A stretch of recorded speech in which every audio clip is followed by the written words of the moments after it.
Timothy, okay. I'm the founder of Talanta Finance Limited, and I'm still the managing director. With me, I have the board chair. She will definitely and ably introduce herself and talk more about Talanta and other stuff. My role today and now is just to welcome you to this place and this meeting. I am actually thrilled and overjoyed because this is a dream come true. We have been looking for occasion like this for many, many years.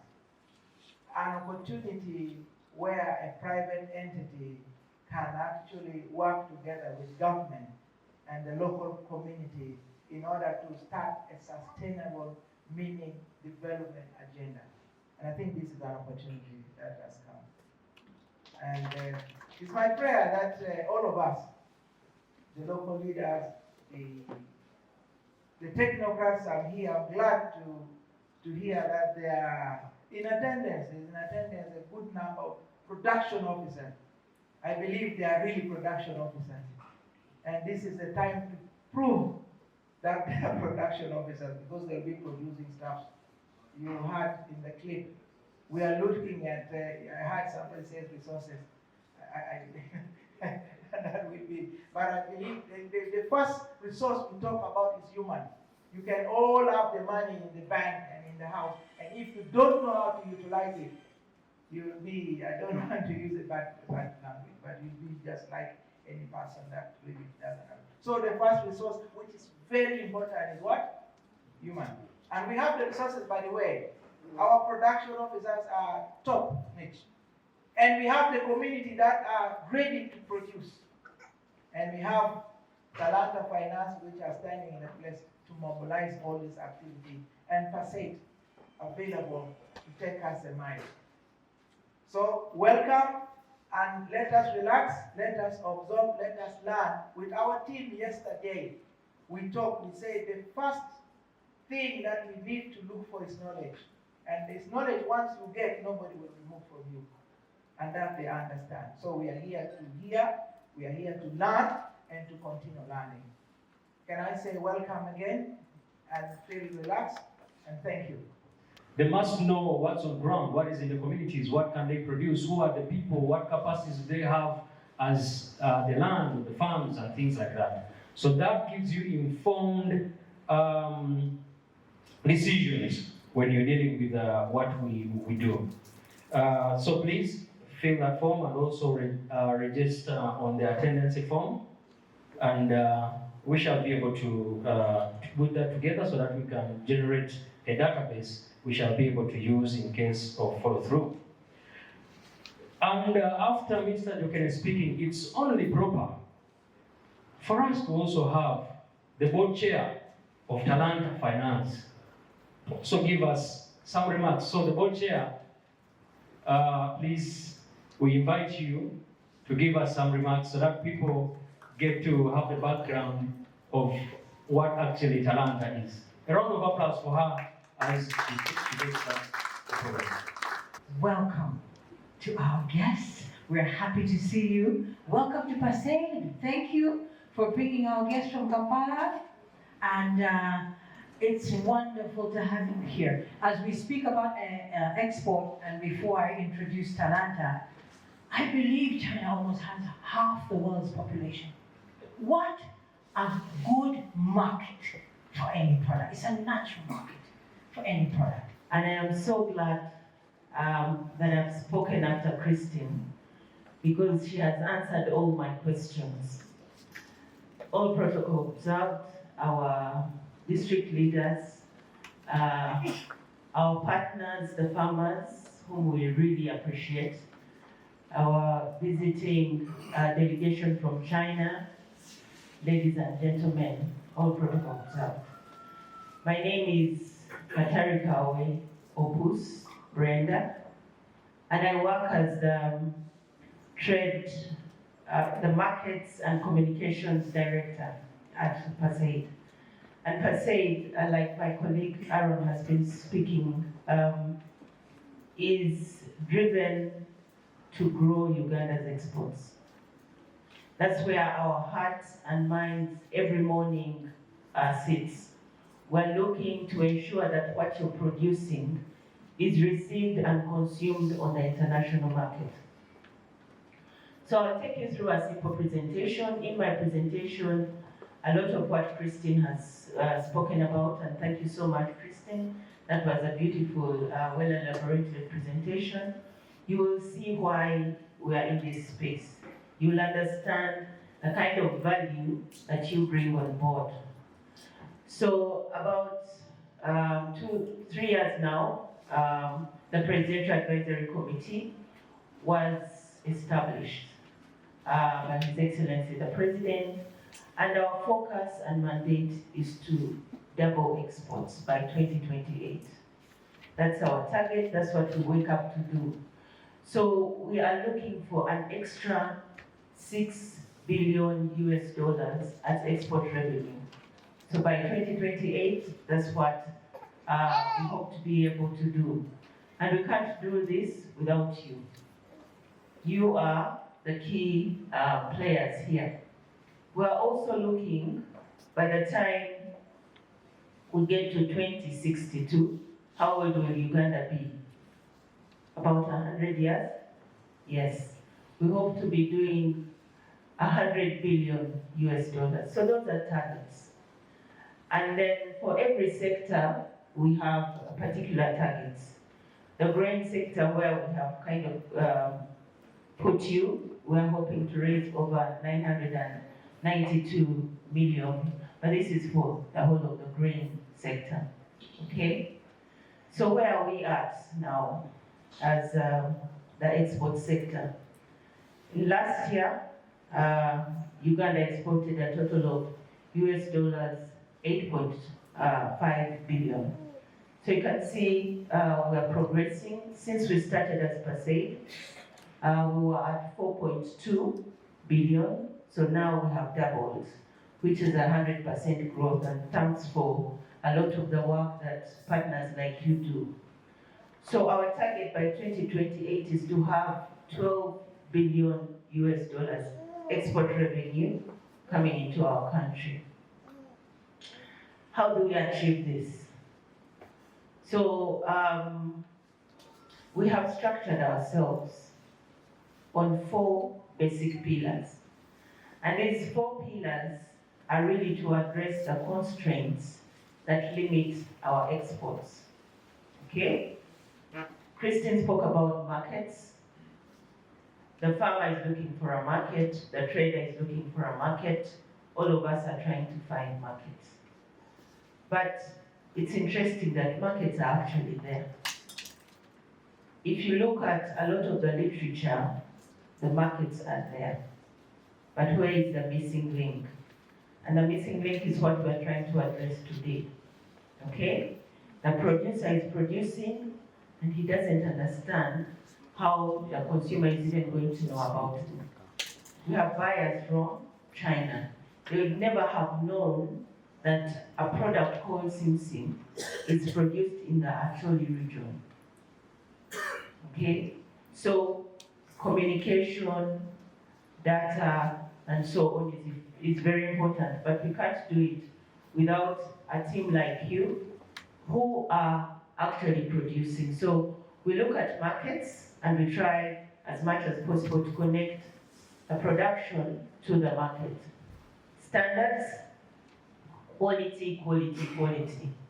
This I'm sure you have heard before. You will continue to hear nobody wants a product that is of poor quality. We are all looking for quality, and countries have standards. They will not take your product if it has weevils, they will not take your product if it's badly managed, and Simsim is a very quality sensitive product. Then finally, we talk about finance.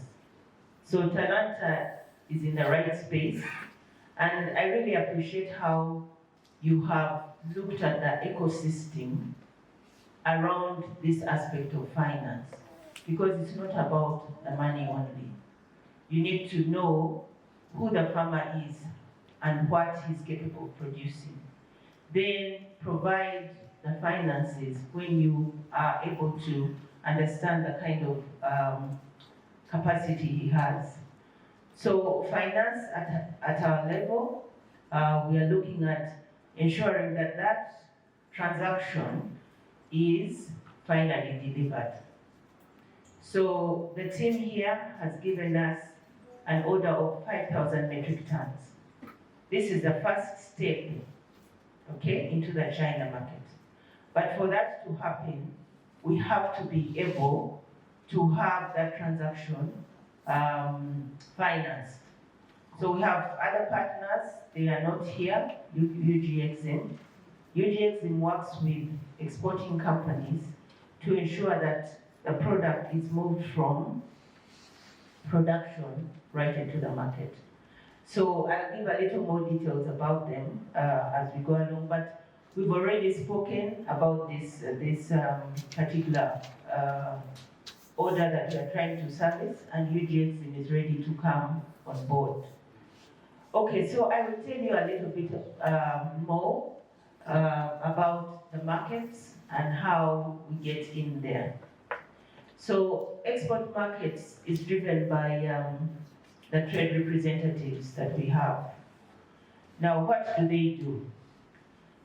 And one of the team from China, one of them is our trade rep from China. They go into the market and look for buyers. When we appointed the China trade rep, I'll show you the kind of orders he gave us straight away. So he found buyers who are looking for what we have and put them on our table. And the challenge now was in our hands to be able to supply. And this is where you come in. So our trade reps, they link us to buyers. They give us information about the market and how we can get in. So what you're talking about market access, we do that. Market information and research, that is key. Madam Christine talked about what are the new seeds on the market, you know, what are the new technologies. In our research, we do that. So we do research on markets, and then of course we do the promotion, both out there, but also here. If you are not here, you probably never know about this. So in the market, we have what we call trade representatives. And so far we have about 8 or 9 trade representatives in different markets.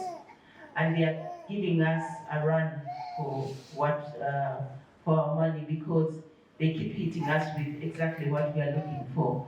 So I'll introduce a few of them in my presentation. That gentleman is called Bratislav. He's our trade rep from Serbia. He handles the Balkan region. And he's already delivering in terms of what his role is. He enabled us breakthrough into the Balkans. We had never been in that market as a country, but now we are there and our coffee is doing very well. He set up the first trade hub. Progressively, you'll understand what we talk about the trade hub. And in our videos, I'm sure you have seen some of these. So this trade hub is the first place out there that people will test Uganda. The taste of our fruits, the taste of our drinks, the taste of whatever we produce. But it's also a place where we talk about tourism and the beauty of our country. So he set up one in the Balkans. We've had the first shipment of roasted coffee to Serbia through his support and help. And just last week, we shipped the first container of value-added coffee, packed ready for the Serbian supermarkets and homes. So that is a big milestone for us as a country because it's the first time our coffee is going to be on the shelves in Serbia. So the brand is called Africana, and this for me is a big plus. In the United Kingdom, we have another trade rep. He's called Mark Passy, and Mark has mapped out over 2,000 buyers interested in products that Uganda can produce. We're working with him to begin to identify buyers for our certified companies. So when we talk about quality, this is what we're talking about. UK and Europe are looking for qualified, certified suppliers. So we are working on that as PACIED. We also continue in the UK to engage specific media houses which speak to who is actually consuming some of these products. So media communication is key. And then we shall also be opening up a trade hub. So we are finding the model of trade hubs very important to grow our visibility in the market. Next, in the US, we have 2 trade reps. We have Cody, who is also a proprietor, and he runs a coffee chain called Nero, for some of you who have heard about that. So he's growing our coffee in the US. We have Kamanzi. Mr. Dr. Kamanzi is also our trade rep in Chicago, and he's been driving our certification for companies in that market. So these people are really doing a lot to enable us to grow our products in the US. I'll quickly mention here also that there is a product many of you may not have seen, but it's a new coffee sachets, espresso short sachets, and produced out of our own coffee, packed and packaged here. The first pallets were airlifted into Detroit this month, and there's quite an excitement around that coffee, both domestic and in the US. Our next trade rep is from DRC. So DRC is another key market that we are servicing, and PACIED has a trade rep there and has helped us to support a lot of companies that rarely knew what to do in DRC. Because it's a country where they want our product, but the language barrier is an issue, the understanding of the business ethics and the business, the way it's driven in DRC is a bit difficult for our own people. So Justin Katoto has been on the forefront to drive that. We have another trade rep in South Africa, and he has played a big role to try and open that market of South Africa. So what I'm trying to show you is that now you can get as much information about a market as you need, okay? Because we have people who are doing work with us. Now, we have 2 more. I'll speak about the one in the room from China. So Mr. Victor Zhang, he'll be introduced later, and he'll say a word. We started this journey about a year ago with him, and since we started this journey, he has pushed us for orders. China demands big. They will not take the small quantities. So they are looking for a lot of products out of Uganda. They see the value that you are able to put on the table, especially the kind of quality that Uganda produces. So some of the orders that we are looking for in terms of really starting the journey. Coffee, so this is 15,000 metric tons to start with. That's just a start. They want a lot more coffee. Simsim, they want over 100,000 metric tons. You mentioned that the production now is about 274. That for China is just one buyer. So the buyer we're dealing with is consuming over 250,000 metric tons of Simsim. This buyer came to Uganda in December last year. He visited some of the farms. He's seen what you're able to do, and he says the potential in that place is amazing. So he has continued to push us. So since we had our trade rep appointed, it has been a push, until now, I'm glad that we're at a point where we're beginning to show results. So Talanta would want to thank you very much that you've come on board. You've already proved to us that you can do it. We know you're already providing farmers. You already have the experience of what we are looking for. And we look forward to be able to do the first Simsim container out of the Acholi region into China. So on the aspect of Simsim, I won't go through so much. Madam Christine spoke so much about it, and she has confirmed to us the commitment, she has confirmed to us the resilience, she has confirmed to us the technology that we need to be able to ensure that we deliver the first 5,000 metric tons of Simsim. So I would also like to assure you that the limited information, which is a challenge about markets, we're ready to work with you on that. The direct access, Talanta will definitely aggregate and finally export, okay? So we want it to be from production to final export.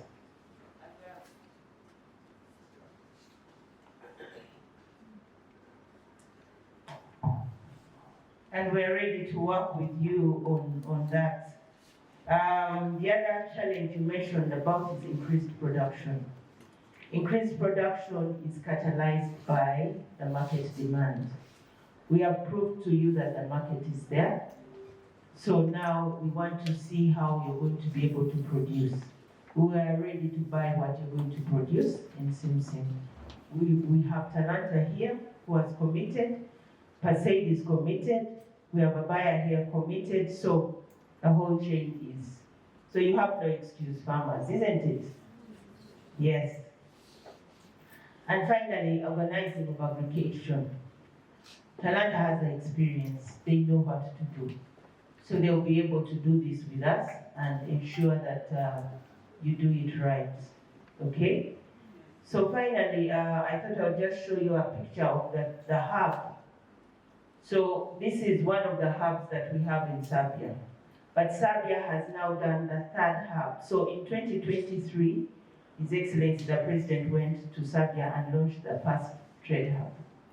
But because of what they see and understand in our partnership, they have done the third hub. And it's selling our coffee, it is selling our own products. So I want to give you confidence that we are here for business. We are here to make sure that we grow our revenue, our export revenue. We double it over these years. We are also here to ensure that we get your commitment as producers, as farmers, to be able to work with us on this journey of growing our exports. Thank you. So allow me now to invite Maria. Maria is my colleague who is going to speak briefly about the standards aspects and what kind of work we are doing in that space to just make sure that we get the right product on the market. Thank you very much. We're in the right place. This region is very famous for growing Simsim. However, there's going to be a lot of learning, relearning in how we are producing, ensuring we are meeting what the market needs, what the market requires. We may have to have different approaches to our traditional way of doing things. That will come with a lot of mindset change in how we are doing things, but we're here to handhold you through the process, to guide you through the process. I would like to appreciate our conveners, Talanta, who have really demonstrated that they have the right resources, at least the human resources from what you explained, the right knowledge, you fully understand what is required of this. So for me, I would just like to speak on PACIED and what we have really been trying to do in these past 2.5 years or 3 to really address the quality challenges. So we were constituted about 3 years ago, and there's been a lot of learning in this process, especially with regard to our quality systems, because when we started, we focused a lot on the market, and a lot of work has been done. We were here last year but we did not come with our trade representative. So I think now we are coming back with him to really show you that this opportunity is realistic. It's not just talk, we actually have these orders. So some of the things that we have been, the concerns that we have seen, especially with regard to Simsim, the handling of the Simsim, things to do with salmonella, things to do with proper drying, proper storage, transportation, the vehicles you're using to transport the Simsim. It has to be ensure that there's no cross-contamination as you're handling this. Issues to do with delays in processing the export processes, issues to do with the quantities of the quality produce, how do we aggregate, issues to do with training, our farmers need training on what is actually required from the market. So we have addressed this in several ways. First, with our law. We did not have a law on food safety, a standalone law. So that meant many institutions were handling food safety, and that meant there was a lot of duplication. Everyone was handling it the way they know, the way they would like, and there was no authority on how the laws are being created. There was no enforcement on the laws. Who is there to check these, who's there to enforce these laws? Who's there to actually guide the farmers, check issues like moisture content to make sure there's no contamination, and etc. So first we decided to organize our legal structures to ensure that there's actually one authority handling all issues on veterinary, the veterinary side, that means veterinary drugs, animal disease, all issues on the crop side, things to do with pesticide use, if we are using the right pesticides, the sale of pesticides, if it's actually authorized by authorized business owners, things to do with other agrochemicals, things to do with pests, actual pests, plant health, etc. So there's been a lot of commitment from government on that, and actually we have found this law. This law is actually going to Parliament soon. We are finalizing the draft. And what will this law do? It will ensure that there are labs to test this product, ensure that these labs have all the reagents needed to test the product, ensuring the inspectors to come, ensuring the extension workers to come straight to the farmers to train them, to ensure that they actually have the skills to produce Simsim of quality to serve these markets. Other issues we realized was we needed to provide infrastructure. So we have been working on infrastructure aggregating, ensuring there are specific zones where we collect produce, we clean it, we store it safely. We can actually connect this directly to the market, so the farmers are always assured that if they actually follow the guidelines, they actually have a market and they'll get the premium price. So that's already in effect. There will be regional centers. The regional centers will focus on the key commodities of each region. So for sure here, Simsim will be one of the target crops to ensure their collection centers, their cleaning facilities, the actual infrastructure, the machines you spoke about, Chair, those will all be incorporated. But even more importantly, we'll have desks for the regulators. My Ministry of Agriculture will be here and other export-related institutions to ensure that this process is streamlined, it's fast, and there are no delays.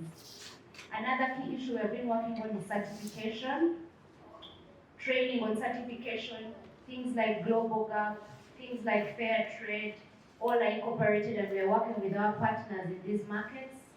We are working with the EU, we are working with different partners like UKF to ensure that our farmers actually have certified produce specific to the market requirements.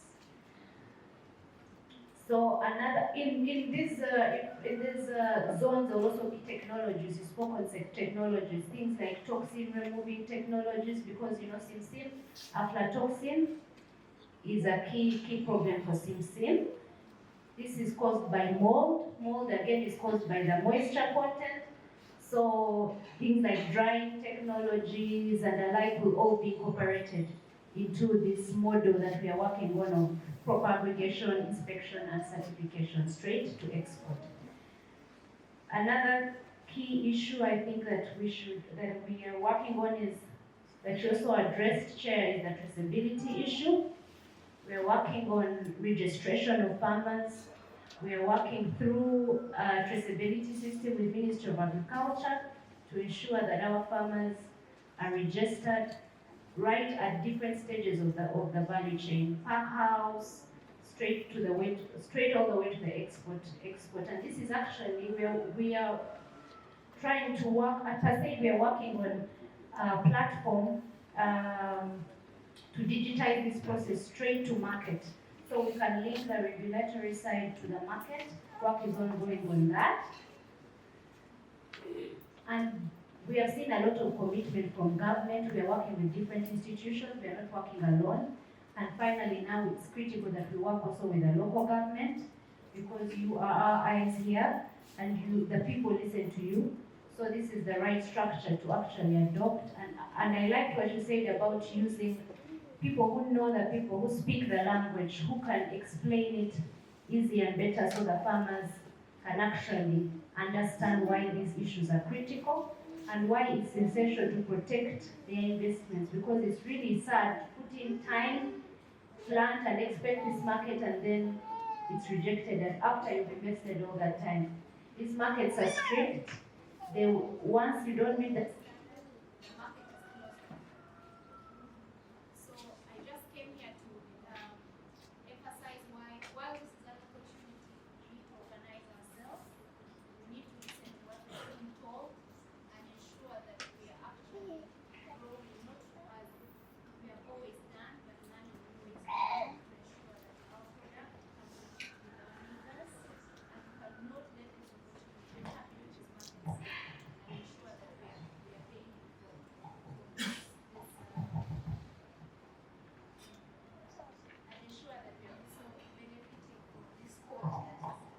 before us.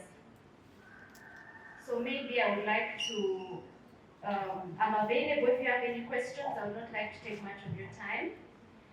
But maybe I would like to just end with a small call to action to the farmers. We'll be speaking to you. I think arrangements or next steps will be agreed and discussed upon. We are here to support you. And once what is explained and expected of you is done, the assurance of the market is there. And it's very good that our leaders are here. We are ready to work with you and use your structures to actually benefit your communities. We know you're key in these communities. So all in all, I feel like this is a very good first step. The time is now. Let's not wait for later. Let's actually implement this and see our country go. Thank you all. Elected NRL, district NRL chairperson. They stood because they want to mobilize their people for transformation. So they are here. And then we have the technical people who work with the farmers. We have the district production coordinators from the entire Acholi sub-region. They are here. That team is here. And then we have the media also here with us. So that is the composition of the team before you here. We have been having some interaction, getting the expectation. They had some questions, some fears, and both Talanta and PACIED team were ably responding to their concerns. That's why when you came, they were now excited because all their concerns, fears have been. I think you will settle more in your address. Now, at this juncture, we want to have a brief interaction with the.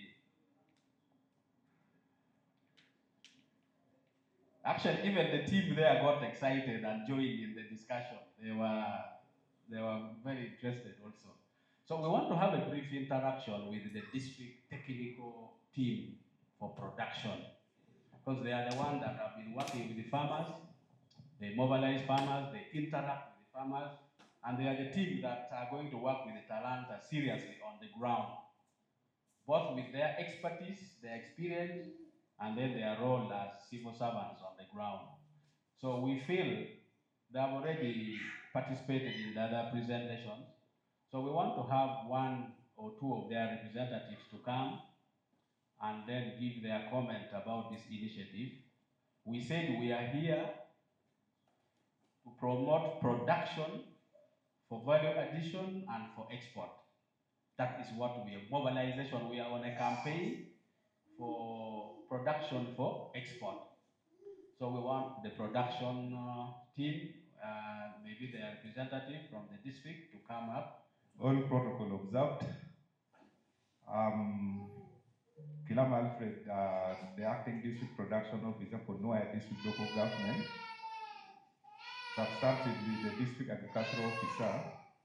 Just briefly, I appreciate the initiative by PACIED and Talanta and the partner.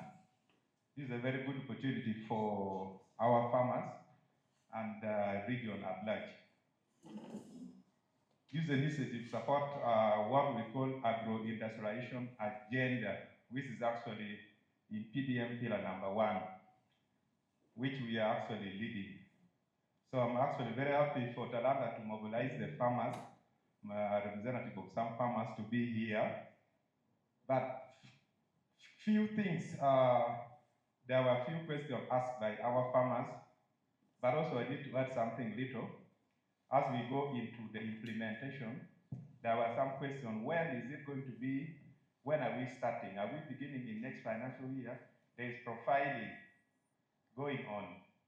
And what level of engagement with the district local government has reached?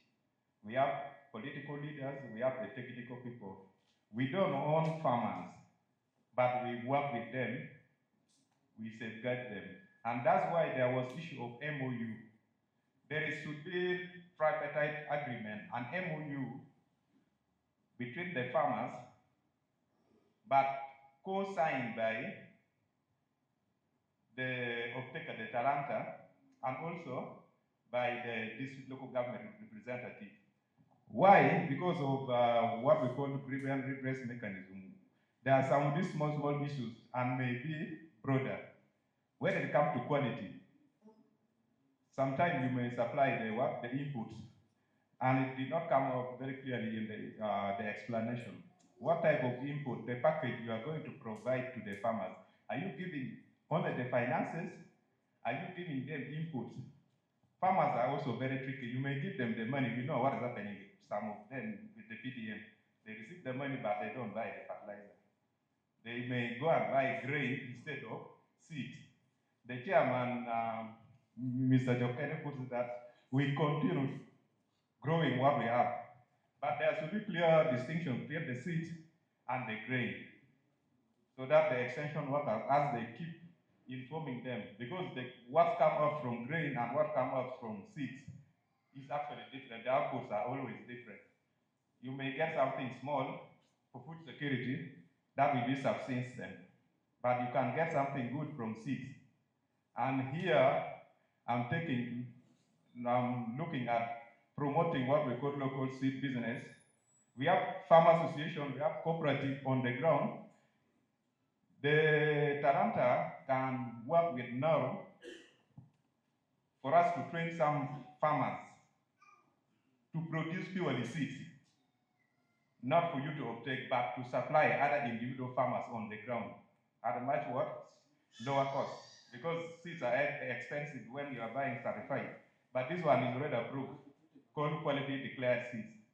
And we have the capacity as local government. We will come. We shall be able to train the farmers. We may not have enough extension workers.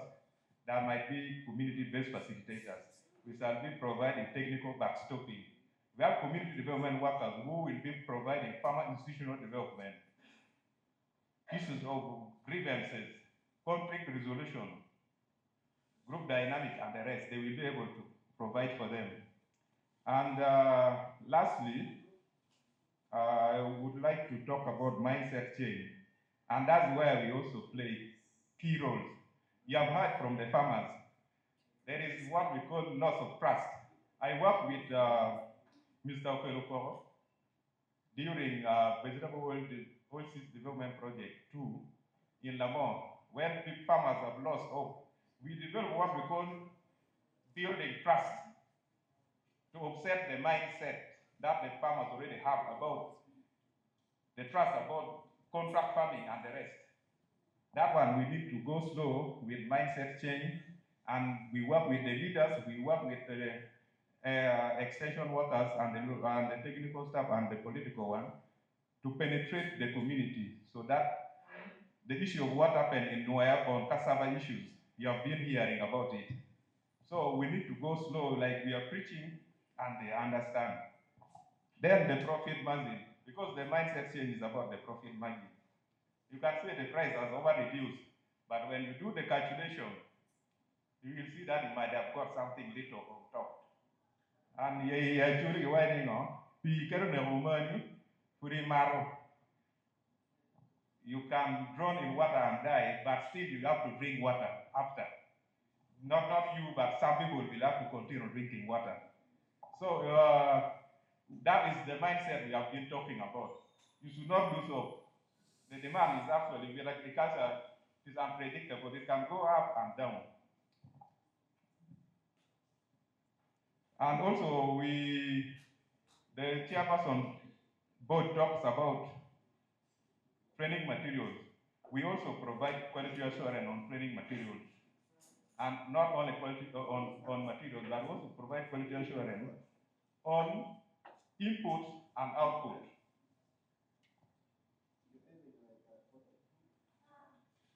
So, like for some farmers, we'll talk of 5 kilograms for 1 acre, or 2 kilograms for 1 acre, 3 kilograms for 1 acre. That one now will depend on the quality assurance because we need to do the germination test. That is where now, when somebody has got grain, may need to use more seeds in an acre. And yet you can buy seeds a little bit expensive, and the germination percentage will be 99 or 98. But you will buy grain and plant and you get just only 65%. So I will not talk so much. We have the DPOs who are here. You can just stand up for recognition only.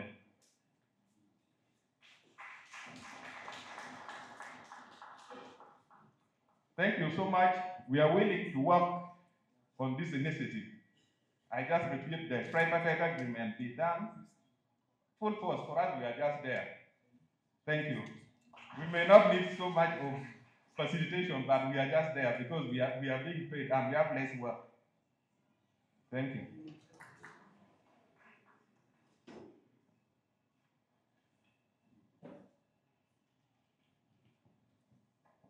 Thank you so much, production. But no, change for your production, let's start production. So this is the technical team that we are going to work with. Talanta is going to work with them on the ground from the local government. Mr. Chair, we entered this area and started our program without being welcomed by the host authority. We want to ask for apology and then now invite the host RDCs to come and receive us formally in his docket, and then we will proceed with their other protocols here. Thank you.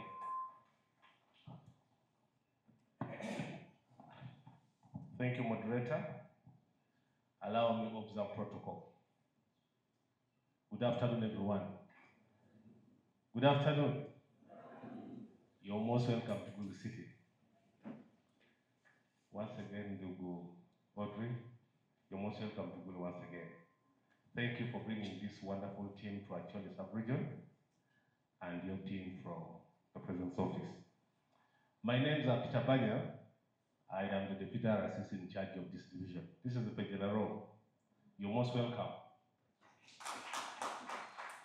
I am standing in the capacity of the RDC who is out of town on official duties, and it sends you warm greeting.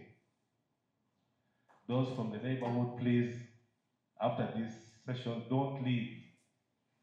Enjoy your city. Because I know all of you are from Acholi sub-region. Gulu City, it's not only for Gulu City, it's for Acholi sub-region. We expect you to remain back and enjoy the city. My job is very simple, to welcome you to the city and to allow you to continue with this program. Allow me to declare that you've been allowed to proceed freely with no restrictions. This is your city, and we are here to make you feel comfortable at home. Allow me to say a few remarks before I invite my seniors who are here to come and also introduce themselves. This initiative is very good, but in Acholi we have what we call mixed, confused farming. Mixed but what? Confused. If you go to Western Uganda, milk is called what? White gold, right? Milk is white gold in Western. If you're now someone any radio in Western and say tomorrow I need this number of liters of milk, you'll have it. But you task anybody in this sub-region and say, I need this capacity of tons of Simsim by tomorrow morning, you will be shocked even you might not raise 10 tons. I am very happy that now we are focusing on Simsim. I believe that will become the signature crop that we shall produce from Northern Uganda. Chair, we do not have any crop that contributes to the GDP of this country. If I'm lying, someone can tell me. We have just joined coffee, and I know we are still searching. In the middle there, should we grow coffee or shouldn't grow? The weather is affecting and things like that. So we need more training into some of these initiatives that are coming in. Let us embrace the growing of Simsim. Cornell Young, Polgay of Furni. Because the main oil that would be used here, it is Simsim paste. We would paste everything from beef to vegetables to cereals. So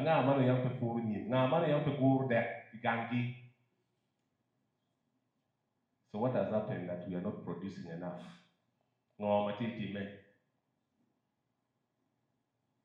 So I think this is a good initiative and we should embrace it. Personally, I'm also going to join the bandwagon. You know, one time Timothy kidnapped me and took me to his farm. But I didn't know that I was his neighbor downwards. I kept quiet and looked at his animals and said, okay, I think now I'm around the corner. But of course, it's 1,000 times more than what I had. So the deep Jokenne for me. I picked a few things from your farm. I think the next time I will come back in Dognam, you will come and have a look at what I have. Allow me with these few remarks, invite my colleagues, the RDCs and assistants in the house, to come and also introduce themselves, and then one of us will give a word to our chair. Please, RDCs in the house, would you come and introduce yourselves? And assistants, please.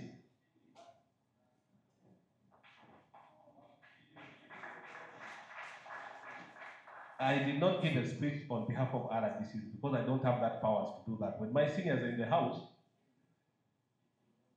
they might have to put me to order. So please let me begin with RDC Magago. Yeah, thank you very much, the organizer of this.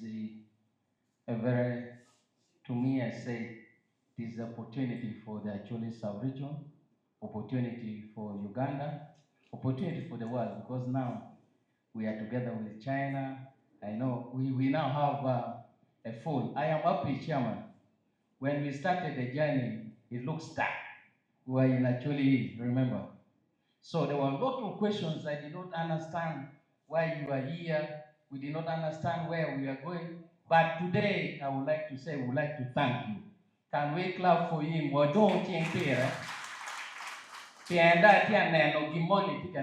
There's something coming up. We started without no partners, nothing. But now, today, you have brought it to us. It is now up to us, the leaders of Acholi. It is we now, you have finished your work. It is specific. One year don't the king. So the youth, the good thing I'm seeing, the farmers, they brought here their youth. So ka oloyu mono mu no pe kele wi wa muze mo tikani. But one of the kedu mene gimme no war mabe. I would like to thank the partner leader, Jokenne. Jokenne, you first stand up, and I would like to thank you. Personally, I know you. The man who does not talk much like us, but is a person who can work. And we believe he started so many things from down, and yes, it is up. I know when we support you as leaders, as representative of government, we are going to succeed. Thank you very much. I am called Kitegano, RDC. You're welcome. Thank you. The protocol remained observed. Robinson Oyo is my name, the Assistant Resident District Commissioner for Lamour District, in for Commissioner William Komakech. Thank you very much. Good afternoon. My name is Komakech Robert Ubina, Assistant RDC for the district, here representing my senior, Amos Asimwe Banji, who is out of the district on official duty. You're most welcome, sir.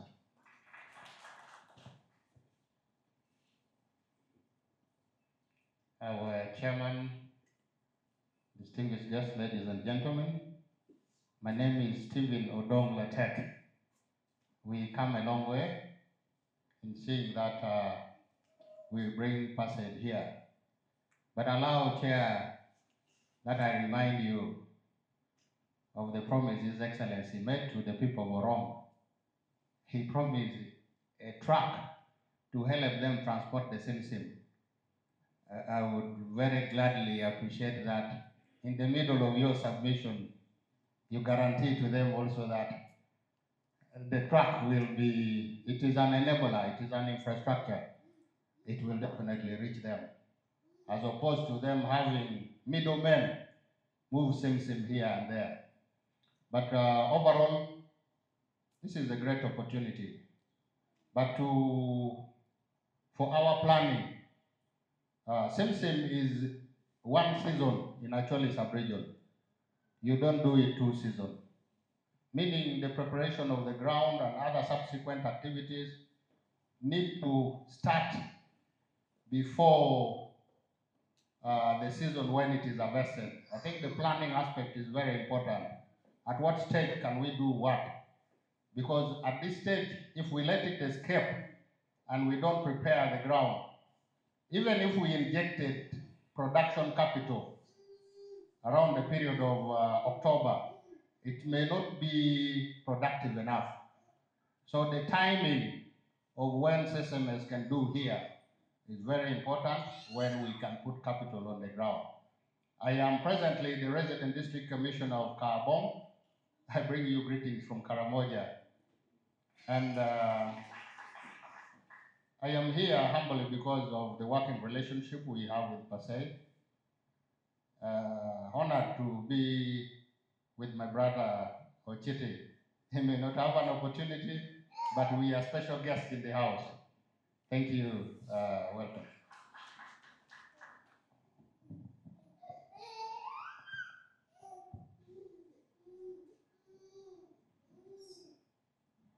My name is Omara Christopher, the Resident District Commissioner for Noya District. Chair, I'm privileged to have been selected to speak on behalf of my colleagues. But let me honestly begin by thanking you for your high level of ideological clarity, your commitment that we have always observed physically, online, and wherever you have talked about achieving the objectives of His Excellency the President in transforming this country. We thank you so much for that.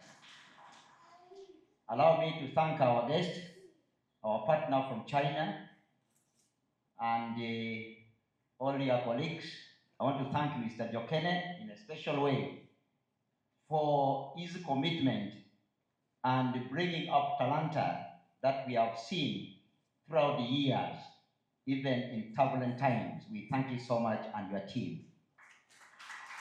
We thank PACIED and their team members who have made presentations here, all my colleagues, the farmers, and above all, allow me to recognize a special group that have recently been re-energized. Those are the district NRM district chairpersons who are in the house. I request you to rise up for recognition. Chairpersons, district NRM chairpersons. This particular team that you see here from the Acholi district have just been elected. They have the vision of His Excellency the President. They are geologically very clear on what is supposed to be done, and we believe that they will help us in doing the task that we have been doing that may have not been done well in terms of mobilization. They will mobilize our population, our farmers, and we know for sure this is not the first time that we have been in this kind of meetings, but we have always seen gaps, and the gaps originates from our level of organization. The farmers are scattered. We have different farmer groups, we have individuals, and for what I see in regards to the model of production is a production by the masses. And production by the masses requires high level organization and communication. We believe, and in this meeting, we realize that Talanta has taken a lead. Most times, the question is responsibility. Who is supposed to do what at what particular time? And now we have seen Talanta with their company that is rooted and strong. We believe in their words and actions because for a long time, throughout times, we have seen them serving our population. We have not known they've gone as far as making this partnership to ensure that we reap from this wide goal. So we believe that if we establish a channel of communication, because what we require now is that we have Talanta, we have the district local government, we have our offices as resident district commissioners, and we have the farmers. It therefore means that we need a strong and consistent means of communication and sharing of information. This is required. We can leverage on the technology that we have at the moment, and we use the ICTs to ensure that communication is effective, information is adequate, timely, and accurate, and we shall, and we believe from my observation, this leadership of the district are committed and they are pledged here that we can drive this agenda and we achieve the objective that His Excellency the President has many times repeated in all these meetings in educating us, and what has been summarized. For those who have been following news in Kampala, what has been summarized in Musevenomics. And that means we need, when we talk about Simsim, we are talking about the factor of production, which is land. And in his writings and all his teaching, he believes that we need to understand the relationship between our people, our farmers, and the core factors of production. And these are very crucial as the resident district commissioner and as leaders in this house. We believe that if we understand this and we believe in ourselves, we shall achieve in driving production, value addition for the export that are required. We strongly believe that northern Uganda is very rich in terms of fertile land, but we are also seeing emerging challenges. His Excellency the President has repeated many times the challenges of land fragmentation. We are seeing groups, we are seeing families striving to divide land to sell, which may not be very productive for purposes of mass production, and that we can add value and that we can export. We do not have only Simsim, but today we are focusing on Simsim. We have already seen also the driving force under the Operation Wealth Creation in how many people are now getting interested in planting coffee, cocoa, and all those. At the moment, people have excavated the holes. People would wish to engage in coffee production. What we lack, and even in regards to Simsim, is that we need to increase our investment in regards to value addition infrastructures. We need this very badly, and we believe that when we strengthen the public-private community partnership, we can achieve this goal. You realize that all these districts, for Noya, for instance, we have over 50 value addition storage facilities that were built under different programs, but these were rendered valueless because our people were not very mobilized, our people were not focused, and one role, a very big task for all of us as leaders is mindset change. Even when we believe that in Simsim production, we already have traditional knowledge, but things have changed. We need to change with the time and ensure that we encourage innovation and creativity so that we can produce with that high quality products. We have talked about quality here. It has been on for a very, very long time because post-harvest handling has not been done well, but also some middlemen and also farmers themselves, from the examples of Mr. Timothy. This has been the truth on the ground that we contaminate our products and we begin to talk about no market, and yet we have contaminated our own products. So we need to be very keen, and in my view, I request that we reorient all the extension workers in the local government so that they take pace with the changes that we see and with our intentions. I request that we take this very, very seriously so that all our extension workers at the district level are all reoriented. And finally, I believe that we all know that we have had very many government interventions in the districts. We had M-Yoga, we now have the flagship, the PDA. It therefore requires that we have realignment with the current changes and our objectives. We have been giving money to the individuals in terms of PDM, Paris Revolving Fund.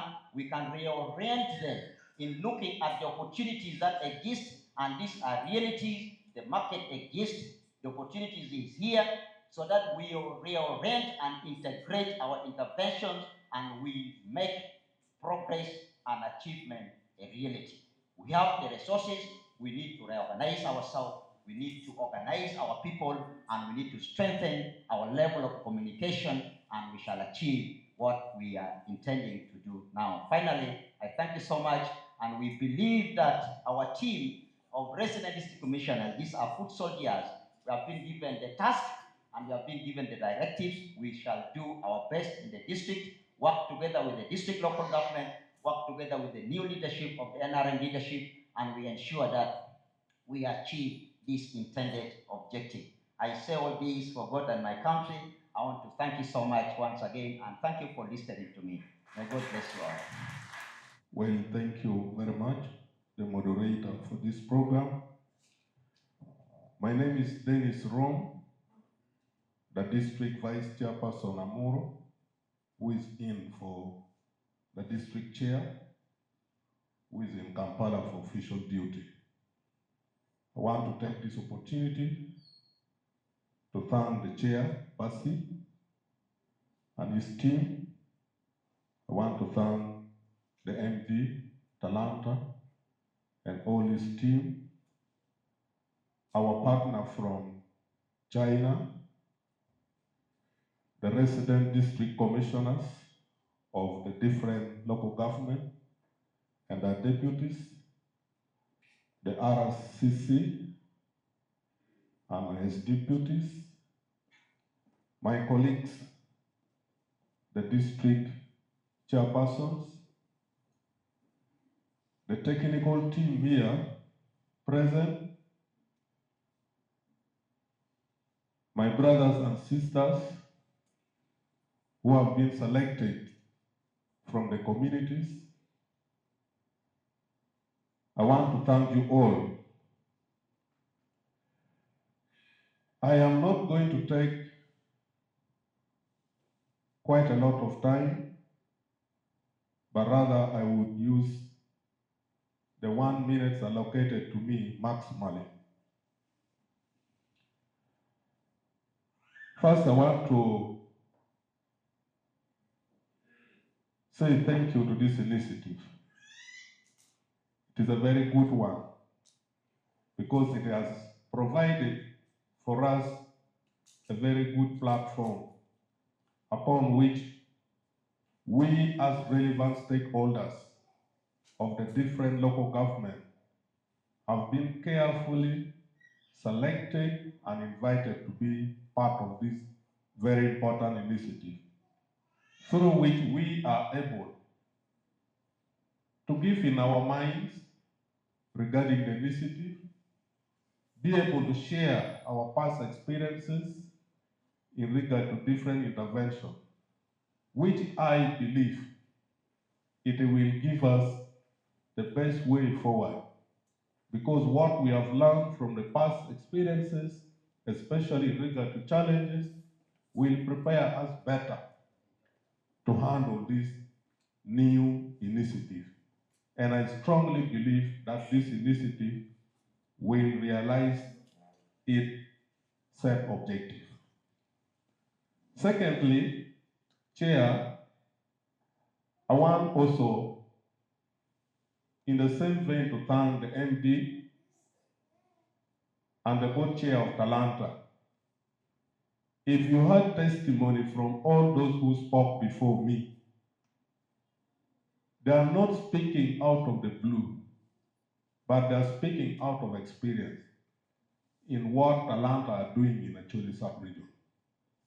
Talanta Finance Limited, it is a household name in Acholi sub-region because this is a trustworthy organization where the farmers, where the community, they believe in. And we believe by them taking the lead in this very initiative, we are quite confident that we are going to succeed in as far as the PACIED is concerned, as far as the production of Simsim is concerned in Acholi sub-region. On behalf, Chair, on behalf of the local government, because we are the managers of the local government as a district chairperson, of whatever intervention that the government intends to do, we are the managers. And therefore, we want to pledge that as local government, we welcome this very initiative and we embrace. We are going to do our mandate as enshrined in the Local Government Act to ensure that we mobilize our farmers so that they get the best services they deserve. I am confident of the package that the Talanta are coming up with, that there's going to be a contract farming where we will be in position to come up with the MOU so that we sign. At the end of the day, all of us will be the beneficiaries. The local government, the Talanta, and then the farmers themselves. I want to encourage you, the farmers, let us embrace this. We need to change. We can only change when we mobilize ourselves. I want to appreciate the government in bringing so many interventions targeting farmers because they want to improve the lives of our community. The most notable, of course, is now the PDM, where those are benefiting, they're supposed to form themselves with cooperatives. And you know the benefits of being in cooperatives. We mobilize ourselves, being cooperative, so that we are able to produce in bulk, where the component of storage facilities will be in place.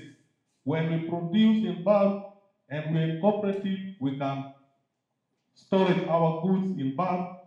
That will give us the leverage to bargain, have a collective bargaining. So this issue of the price has reduced will not arise. If it arises, we will sit in a round table so that we are able to discuss and see the best possible way forward so that we can change through farming. And I want to encourage you, let us not put all our eggs in one basket. It has been emphasized here. You cannot only put all our eggs in farming, Simsim. We need not also to forget other crops. We need to be mindful of the food security. Otherwise, we will cry until Jesus comes. So without I hand over the mic, I want to take the singular honor to invite my colleagues, the district chairperson, to come and introduce themselves, our benefactors.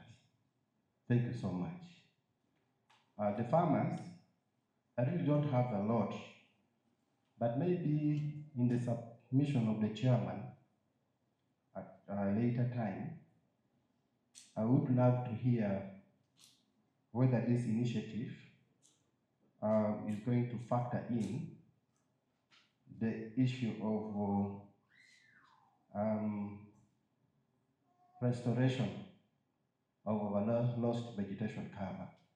Because as we we dive into mass production of Simsim, we can be rest assured that we are going to destroy the vegetation.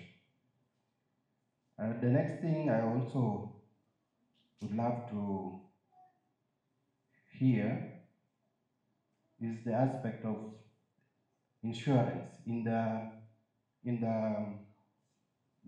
contract that we shall have with the farmers. Because when I talk about the issue of vegetation, it relates to changes in weather. And that we can be very sure. I want to attest to this, that the weather changes in the north today is not as it was in the past. And so, that is why government came up with an intervention of irrigation. So as we also jump into the production of Simsim, we must factor in irrigation aspect so that our farmers can be sure of managing their crops. I just particularly would love to maybe the chairman to have a roll call probably of the farmers. Simple one, so that we know the representation by district, if it were possible. And because we are also particularly interested to know how these farmers were selected as leaders, and so that we can go back and be able to mobilize our farmers depending on how we are informed on how they have been selected. But I want to assure the House, again, I want to repeat what our representative has just said. As the district leadership, we are fully committed behind this program, and we want to pledge our total support. And I want to say that the north is very fertile, and Simsim is a crop that we know does well here. But if it were possible in the future, Chairman, we have been talking about these oil seed crops. Maybe you also have to try and look for this market of sunflower, nuts, and other crops. I think this can also add on to this Simsim. Thank you so much. I hand over the mic to my colleagues. Thank you.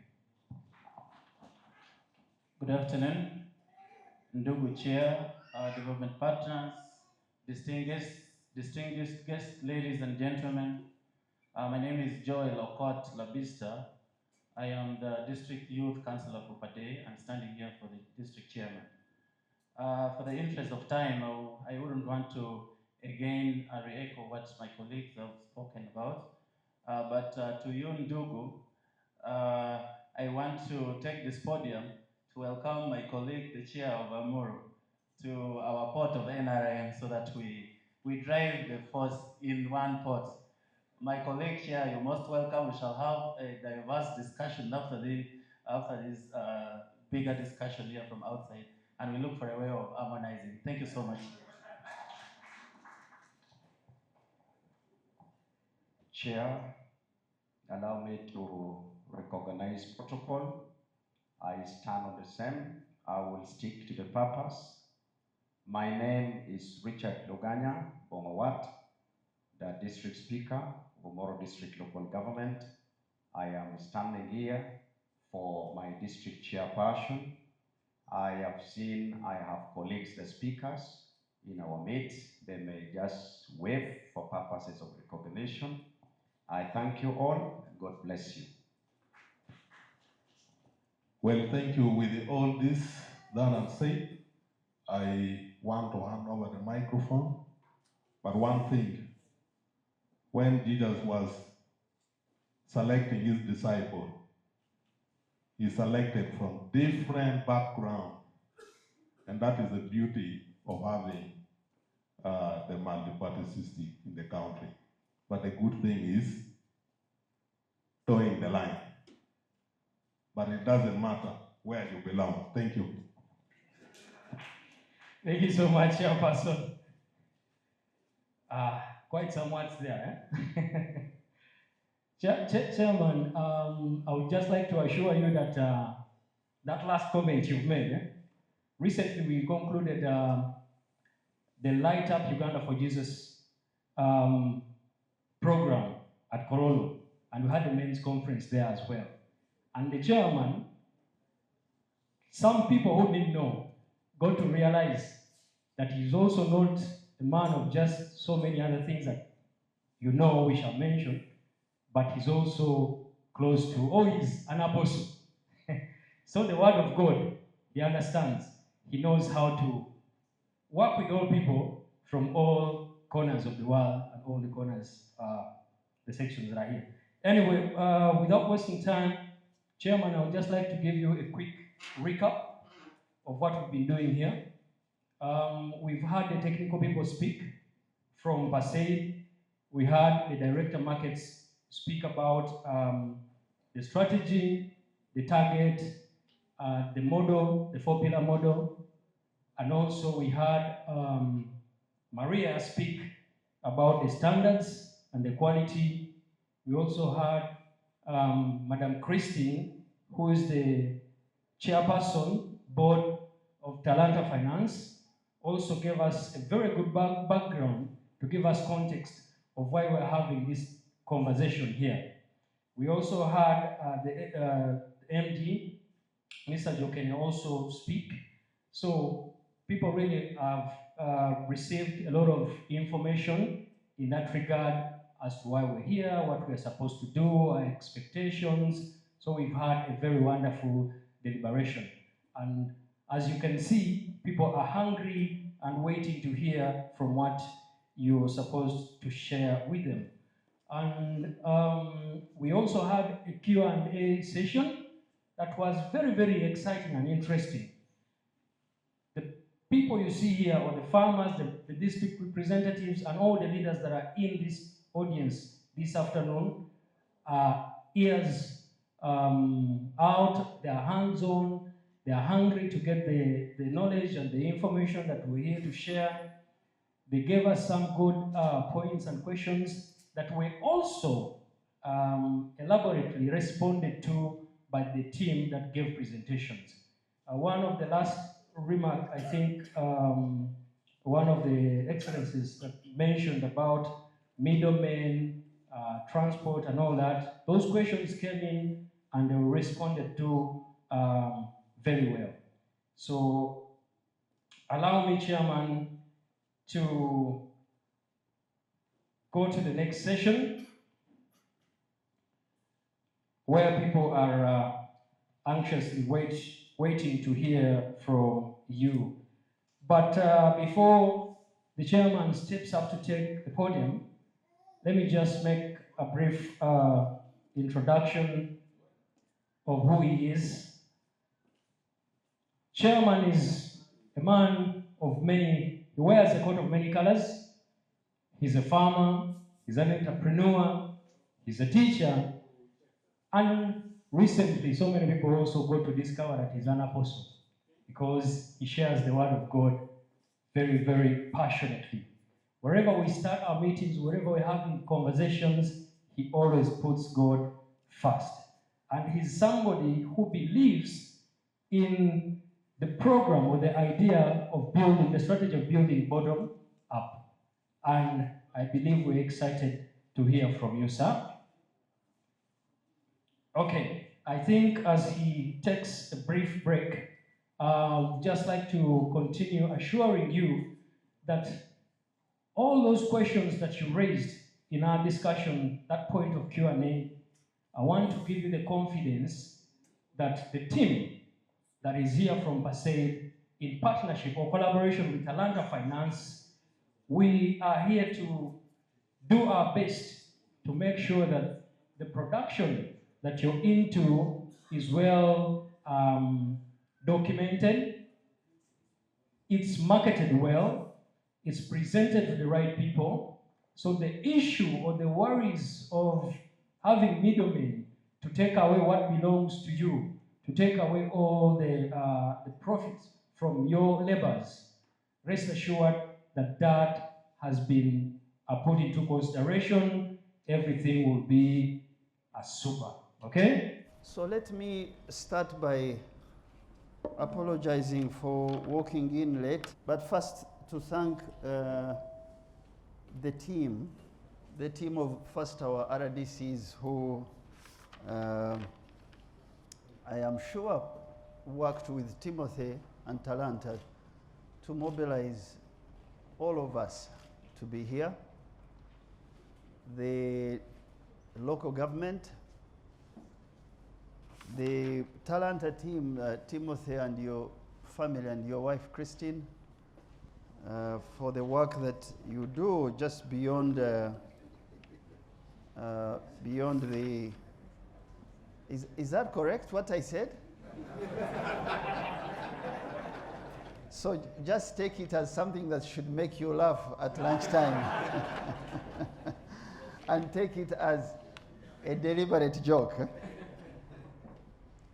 So, and the PACIED team that is here,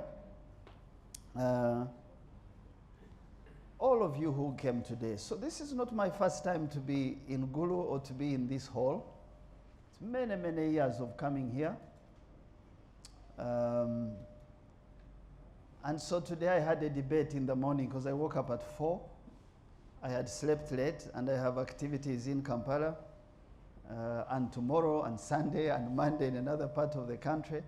So I wanted to do a Zoom call and just come in online and open this session or close it, make some remarks and let you continue. But my heart would not settle down because I knew Talanta, the RDCs, the local government. You hear friends from other areas like Odongla-Take or Cheat who are coming here for this session. I thought that it would be a bit of letdown to just come online, so I drove and I was feeling tired. That's what I'm really trying to explain. But I am here because this is very important, because we have a group of allies, friends that we have worked with, courted for now over 14 years, because that gentleman there in the middle, I've known him since 2011. And early this year, we asked him to be our trade representative in South China, and for him to be in Kampala and drive to Gulu, and I am not here. I just insisted that I should come. And I thank you for waiting. So I am hoping that I can use a short time to simply reiterate the message that Timothy and his wife, want to get you to laugh again,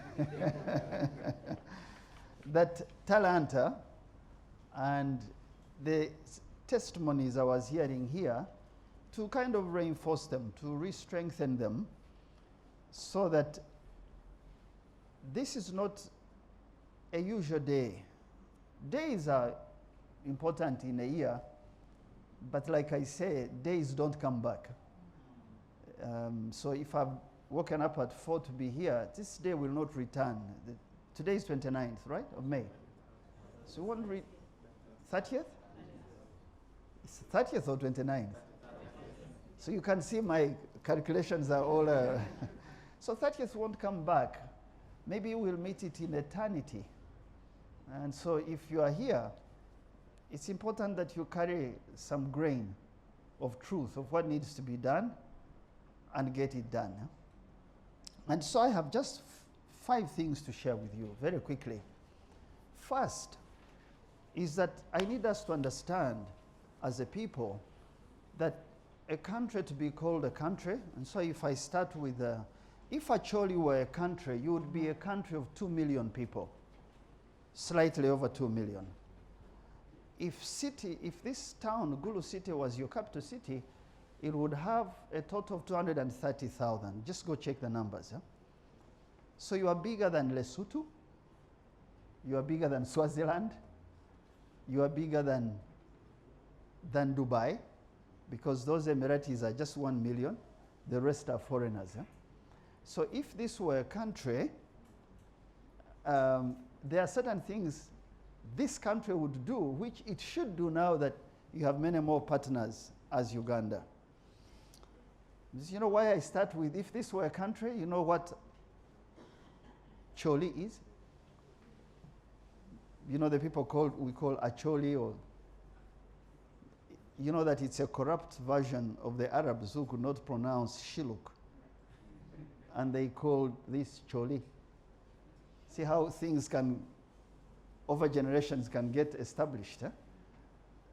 Because the Shiluk, people who we know, who occupy northwestern South Sudan, who emanate from Nuba Mountains. This is the fusion that we began to get to form a country called Uganda around 1400 AD. You've heard the president say we have ancient people. The borders are recent.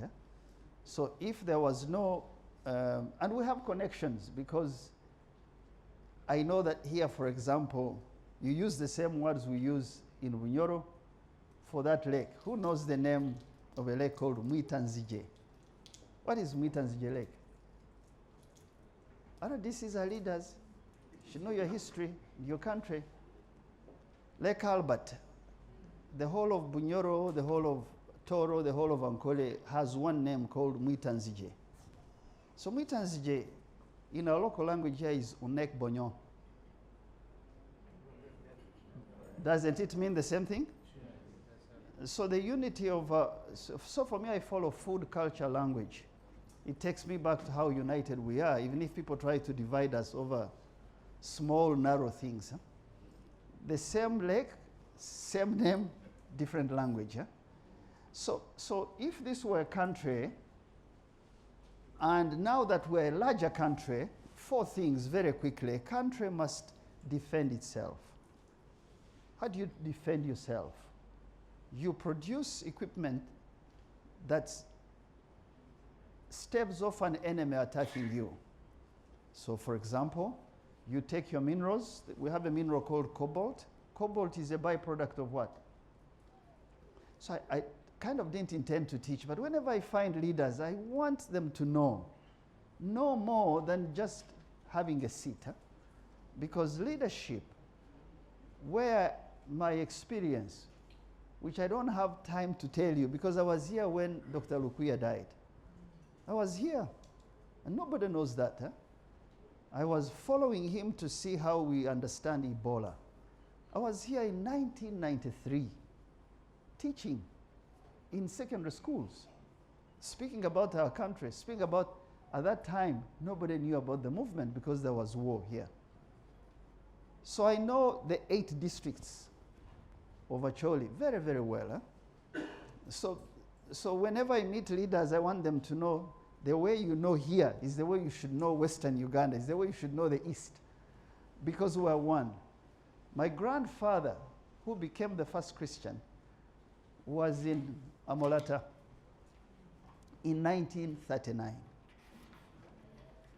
And he raised a family in Amolata, in a parish called Arwara. And so I have in my larger family people called Pio. You hear someone called Ruengabo Pio. Who's that? That's so Pio. He learned growing cotton. He learned certain things here, which he translated when he migrated back to Gomba and ended in Barara area. So the connections are there, but we don't talk about them. We talk about the casual politics of yesterday, so I don't like it so. Copper is the one that gives you cobalt. So between us and Congo, we have 60% of the global production of cobalt. Cobalt gives you what? Ability to make batteries, electricity wires. Huh? You defend your country by having the knowledge to take those minerals and process them and add value and leave jobs at home. So any country called worth its name like Uganda, defend all your borders. I think there is some work done there by our leaders over time, and that's why we are now at 1.8 million people coming to stay here as their country. You remember that? So sometimes I think that if people don't focus on remaining stable, they are not serious, because if you are the only island where people are coming, what happens if you become destabilized again? So one, defense. Second, a country by its name must clothe, dress her people. So dress is not to buy clothing from outside and grow cotton in your country. Dress means that you can take of the 6 levels of cotton. So you have pamba as, what do you call cotton in? It's the same, pamba. So you can take pamba and yarn it, remove seeds, right? And make fabric, and then design the fabric, and then make it into uniforms, shirts. So Uganda is on the lowest rank, simple basic yarning. We have one company, I think 2 companies, that were exporting to the USA fabrics, which is for me a good start on how a country can clothe itself. So it doesn't mean that for a country to clothe itself, it has to grow cotton. No, it has to have enough revenues to trade so that it can buy what it doesn't have but sell high value what it has. The third one, are we together? The third one, every country must transport her people. You must move your people from one end of your country to another, or your cargo. Be able to have multimodal types of transportation, meaning that you should dominate the skies with your flights. So Gulu Airport should be open for cargo with a longer runway, with a better hangar, and with people coming to spend days in this beautiful town that is expanding, that has some of the best cafes than many parts of the country, that is one of the fastest growing towns in Africa. Did you know that? You are really standing at a very pivotal moment as a city, as a region. And for that, I thank God and I thank the president and that generation that has been consistent on ensuring that stability is followed by good communication. Communication provides education. Education generates understanding, and people begin to see more than simply politics, but economy and growth. So, to transport people, sky, water, land. So what happens if there's a hurricane or you're attacked and you can't move your people from one point to another? And you have to rely on people to give you vehicles, and they put a blockade. So that's why Kira electric vehicle in Jinja is very important. You don't think that is a Busoga plant. That's for us to be able to say we can produce our own vehicles and our own, guess what, batteries from the cobalt which we're exporting raw. So as leaders, we need to connect these things. Because if you live to be 100 years, this is really the longest you can. But that is very small in eternity, very small. Huh? You need to prepare for the next best country for your children to live in. How many things have I said a country must do?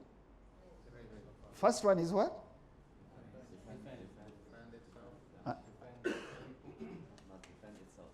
Defense? Which one? Dress. Which one?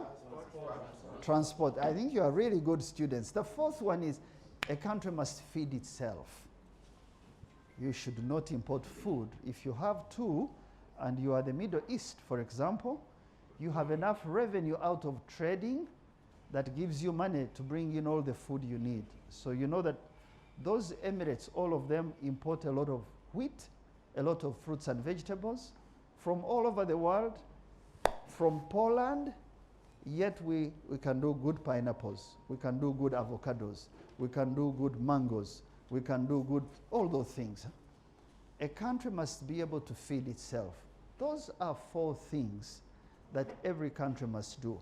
For you to do that, you don't need to start with the 2 million people who live in Acholi sub-region. You don't even need to start with all the 230,000 that live in Gulu city. I ask you to start with who is in the room today. You understand? Who is in the room must make these 4 things very quickly. For people who have gathered today, okay. We all can see here? So for people who are in the room, the first thing I want to leave in your hearts is quest. What is quest? Quest is a journey. It's a pilgrimage. It is an expedition. Do those words make sense to you, or are they heavy? So tell me if I'm using heavy verbs, because I want simpler ones. This is a journey of life. If you're a leader, you need to understand that you lead from the front, meaning that you cast your eyes far, you have a vision for how the future looks like. You bring that future and break it down in small, understandable pallets and be able to communicate it compellingly. Are we together? The word compelling means it's not casual talk when we speak of development. When we speak of income, development, households, family, we're not playing games. We are very deliberate as leaders what we are saying, and we walk it. That's casting your eyes to see far. But when you've done that and communicate it very well, you must walk very closely with the people, because the people are not the same level with you. They don't see what you see. They are easily discouraged. Are we together, or you're tired? No. All right. So they are very easily discouraged because all they know is I grow on average. So I was looking at the numbers, 31,000 metric tons for the whole region of Simsim annually. Yet these people are asking for how much? 5,000 is the start. They want 100,000 metric tons. 100,000 metric tons. The company which they have brought to us to work with, to sign with Talanta, supplies to China annually 250,000 metric tons. Do you see how much of a target we need to have? So that China consumes 1.2 million tons of Simsim annually. One company supplies how much? 250,000. They have brought you a contract of how much? 100,000. But they realize that you will not get there maybe in I don't know how many years. They have broken it down to 5,000. So that leadership is seeing far and bringing that and break it down so that your followers can understand it. Leadership is not politics and dancing and, you know, yellow. I like yellow, but really I like yellow that has an income and a message. Are we together? Yeah. So I do not politicize development because I want the souls, the hearts of the people. That's why I have to drive here. I could be doing something else.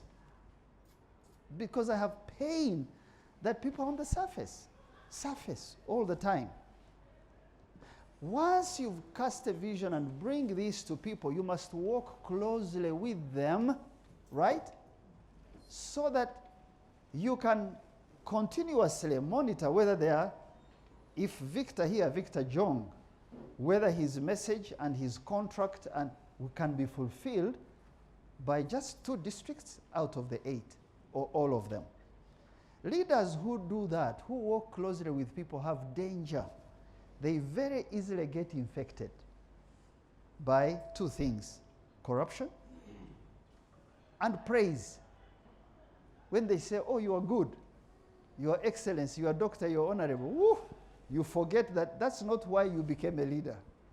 Those are titles. Huh?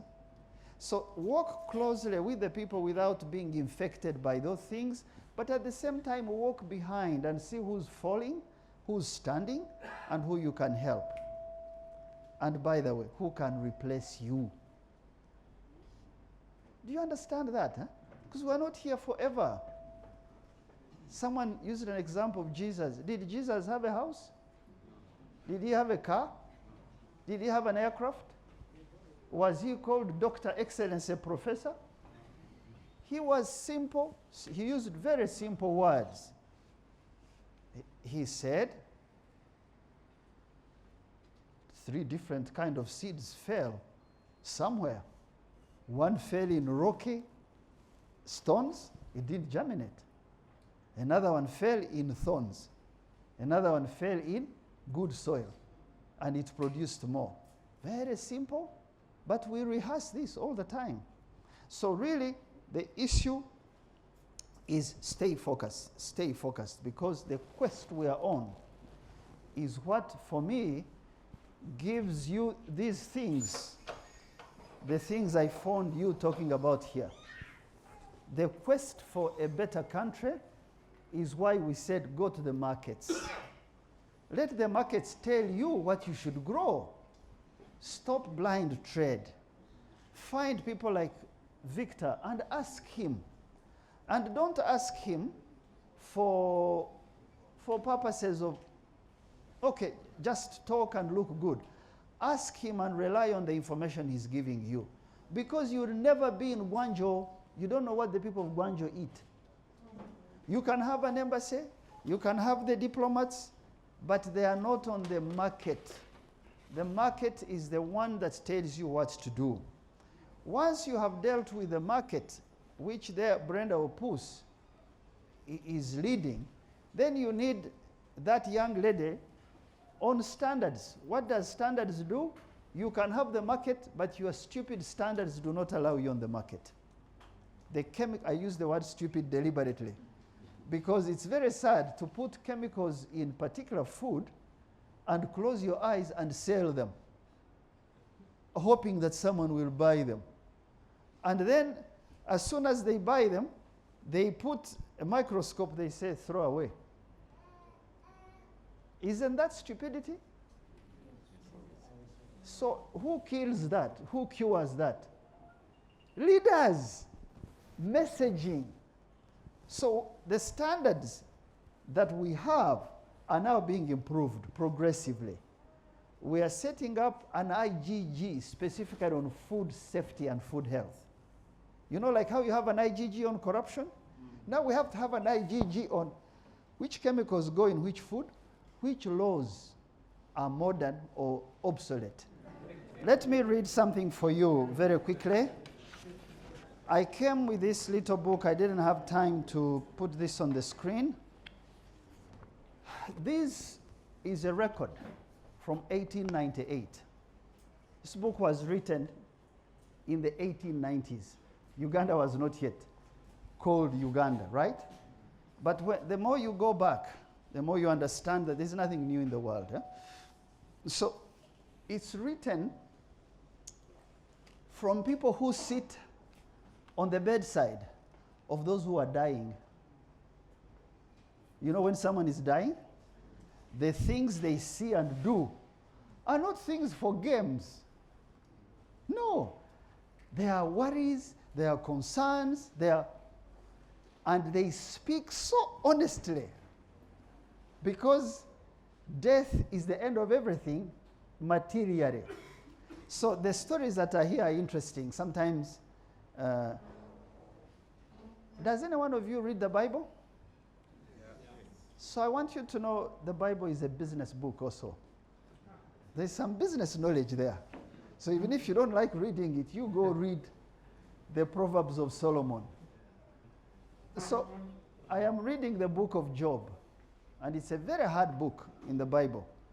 It does not, I'm getting really kind of losing. I hope I'm still with you. That book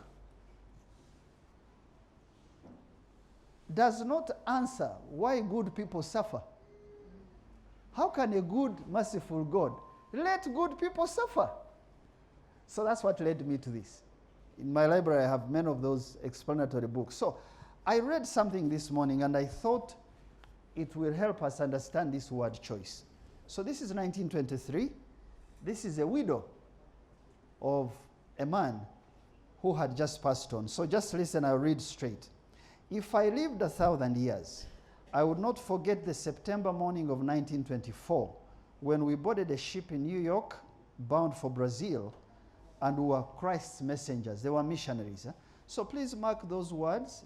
The word missionary is someone who has a quest. Missionary, we tend to think that it's only a Christian. So there's a difference between a missionary and a mercenary. When you have leaders who have become mercenaries and you lose people who are missionaries, that country will struggle, that party will struggle. To be a missionary is to have a cause and say, what do I do in my lifetime? In spite of whatever happens, what do I do in my household? What do I do for my children? What do I do for my region? Simple things can make you a missionary. But now I meet many leaders who are really, really like, you know who a mercenary is? How much can I make out of this seat very quickly? And I go to another. Please look out for those. They are dangerous and they are not taking us anywhere as a country. I wish I could tell you the history of the last 1,000 years of Uganda. You will see that there have been good leaders and bad leaders. But in the end, the missionaries survive longer than mercenaries. So, our wedding, this is a couple, this is now a widow writing. Our wedding had occurred 7 weeks prior, and life was radiant with promise. The image in our hearts for our homeland was the president of the country at that time, Woodrow Wilson. From the deck of our ship, we watched the Statue of Liberty shrink into distant horizon. After 11 days, we sailed into the bay of the most beautiful city called Rio de Janeiro. This is, where is that city? Brazil. During the next 10 months, we studied Portuguese language in this charming place. Our place of service was to be in the interior state called Minas Gerais. This is like how you say, you arrived in Kampala, but you have to serve in Selangor or Karamoja. We were invited to remain in the capital city called Belo Horizonte until the birth of our baby. So this couple had just gotten married. She's pregnant. Our plan was to go to the interior of Brazil immediately after we had our baby. During the days of waiting, David, this is the man now, David had a checkup which revealed that he had a stomach ulcer. Remember, this is a young couple. They have left their country. They are serving in another country. Our physician marked the first anniversary of our arrival into Brazil as the time for surgery in the local hospital. A beloved missionary couple, Mr. and Mrs. Allen, they stayed with David, the husband. Mrs. Allen was a nurse. They were both tireless in their loving care throughout the 6 days this man survived the operation. A copy of a letter that Mrs. Allen wrote to my family describes David's witness. So this is now a widow. This man died, you will hear. She's retelling what happened because she was not in the room. They were separated by a curtain. She's giving birth. The man is on the table for operation. They're in a foreign country. What takes them? Quest. Quest. Quest. Quest makes you choose things you don't want to do. You drop bad habits. You choose the things that are really compelling for you to move your community ahead. So this is now the account of this nurse. About 2:30 a.m., David began saying, and I quote, "They are calling, they are calling. They are calling me there in heaven." Then for an hour, David sang, he talked about heaven. I had heard of people having a vision like this, but I'd never witnessed one in a hospital. It was the most beautiful thing I'd ever seen. On one occasion, David said, I didn't know it could be so beautiful. So this man is dying, but I think he's seeing something, and he's talking, and the nurse is watching, right? Now, we stayed with him until he went to that place where there will be no more pain. So he died. His life and influence has been with me, and it has been a blessing with those whom he came into contact. It has been a source of thanksgiving to God that I could be with my husband. This is now, we have transitioned from the nurse to the widow. His body was still in the adjoining room in the morning when our son came. The baby comes when the husband's body is next. Died. During that long night, doubt crept in. I had doubt. I looked up into my Savior's face. She's a Christian. I asked him, had I come to this place and sent, like I took my own mission without checking? Was I mistaken in this call of a missionary? Was I sure? Then into my heart came the assurance that all was well and that Jesus was at the helm of everything. So now listen, the man has passed away. This is now a widow and the influence she has. So as I read this account, I was reminded of the verse that says, verily, verily, I say unto you, except a corn of wheat fall into the ground and dies and abides alone, but if it dies, it brings forth much fruit. There's a verse in the Bible that says, in some languages, you foolish person. You can go check. It says, you foolish person. In my language, they say, iwe mshemawe. You foolish person, don't you know that for a seed to be born, it has to die? That's what this verse is about. So he says, not only did the young husband receive a glorious entrance into his heavenly reward, but also from that desperately lonely night of childbirth, so full of sorrow, pain, and doubt, with her husband's body lying in the next room, this lady now who's writing, her name is Rosary Appleby. Rosary Appleby rose to become one of the great missionaries to Brazil, spending nearly 40 years in that land from 1924 to 1960. Now, the author of the book adds, my correspondence with this lady revealed to me that she was a woman of indefatigable strong spirit, with keen insight into the truth of the Word of God. Who can say that the unprecedented spiritual growth recorded in Brazil today has not come from the tears of Rosalie Appleby and her prayers? Who can say that these precious tears of intercession must have been sown, if she had not sown those tears, that country would not change? That as a bright young girl giving birth to a fatherless baby, facing a difficult future, alone in a strange land, she would be used to make a difference. It's a long story. Here is the point I'm trying to make. Who forced her into Brazil with her husband? Choice. What's a choice? The choice for us to have 5,000 metric tons means that something else has to die in us in order for discipline and good leadership to be available. You cannot want the best of both worlds. You have to die to something in order for something new to be born. Growth and change does not come from comfort. If they cannot take this order from you, right? Guess where they will take it? Where? Well, we stopped them from going in other countries. It's not as if they are short of getting it from anywhere else. It is us who have to make a choice how we want to lead as farmer leaders, farmer representatives, right? As RDCs, as local government, as households. Actually, these people don't have to be here for me to tell you that. PDM alone should tell you that. That when I receive PDM money, I make a choice to make a difference in my household, right? But I can't work alone. I have to work with other people. Are we together on choice? The third one is interesting too, is what I call when you make a choice, it reveals your intention. Do you know the word intention? When you go to court, they don't charge you for killing a person. They look at, why did you do this? What was the intent? When a commander, when a head of state or a commander of any sort wants to attack a place, he tells his colonels what to do. They call it the commander's intent. Intent is either affirmed if you've made a choice and you're on a quest, it is either affirmed or debunked. Because we can gather in a room, but our intentions are what? Different. Huh? So intent is what shows that, number 4, running late, huh?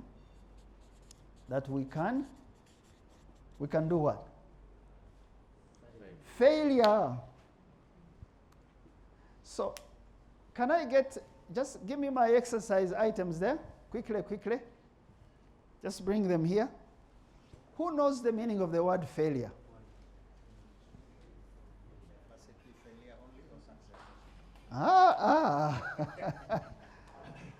Odong is trying to cheat. He's saying, must it be failure only? No, I don't want to talk about success. I want to talk about failing. Are we together? Let's start with the other one, the bottom ones. Yes. Failure is divided into 3 forms. First is what we call an error. Do you know an error? An error is an unintended mistake. You didn't know how to grow Simsim, or you didn't understand how to mix the fertilizers. Just line them out here for me. Quickly. You didn't know what to do, so you kept trying, but you kept failing. Okay? So are you ready? Yes. Are you people watching? Yes. So these are our leaders. We did not choose them. They did what? They just chose themselves. They said, we have knowledge, we are smart, we know what to do. Okay? So they are going to demonstrate to us. It's a very simple exercise. How to lift these 2 and raise them up and take 3 steps and place them down without falling. Nothing falls. Nothing tips over. So you have, are we together? Yes. She looks scared. Eh? Being scared is part of learning. That's so we think leaders are made of metal. They are part of us, right? So now, I want you to lift these. Okay? I don't know how you do it, but take 3 steps, place them down without falling. And you have just about 1 minute. And I'm counting 1, 2. You have to walk. 3, just put them down. Okay, so you had a sample of this being done. Yeah. So you should do better than this group. You are the new generation leaders who know everything. Because the new generation says the older ones are cake.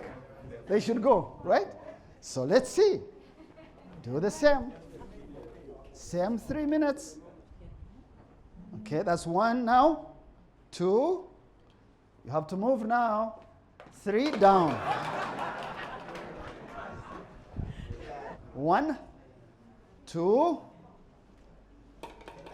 That's it. Stay here.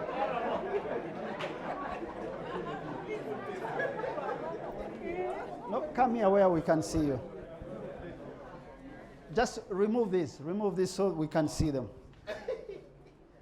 Come closer. All of you. Okay. So what have we learned here?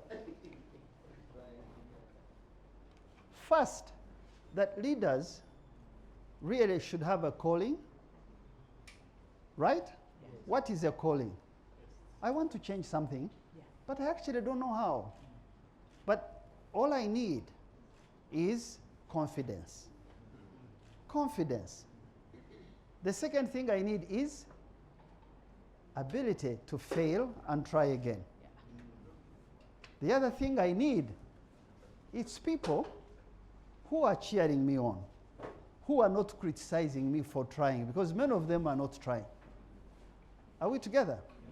So, the first group, what did you learn? So the lessons haven't sunk in. What have you learned in one sentence?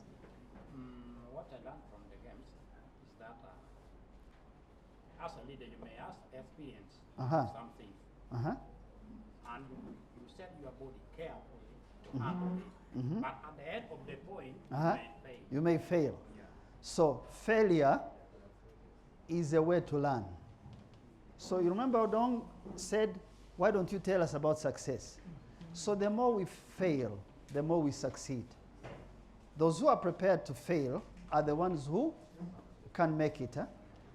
The other thing that I saw with the first group is there's no instructions on how you get things done. So you must figure out, so what were the instructions for ending insecurity, reestablishing a country, right? Building structures. You know how old the president was in 1986? Those people were so few, very many uneducated people in gumboots, but they had a message. And that message kept growing, growing, growing, and expanded. Now some people who don't have an idea, right? Remember missionary and mercenaries? Yeah. Please keep that in your mind. Many times you don't have instructions. You learn from... Second group, what did you learn? That their method did not work. That their that their method did not work, and that you can do better. Yes, that I can change what they did and try to see. Very good. So did you see she was asking to twist? That is change of tact and strategy in order to achieve something that you didn't know what to do. So while there are no instructions, leaders should consult those who follow them, because wisdom can be found in strange places. What lesson? The tactic I wanted to use was different from this. So this is a good example of the next thing I'm going to do. The two people who are on the task don't agree on how to work. What happens? The task is not done. Are we ready, all of us? You have to listen to my instructions very well. 4-4.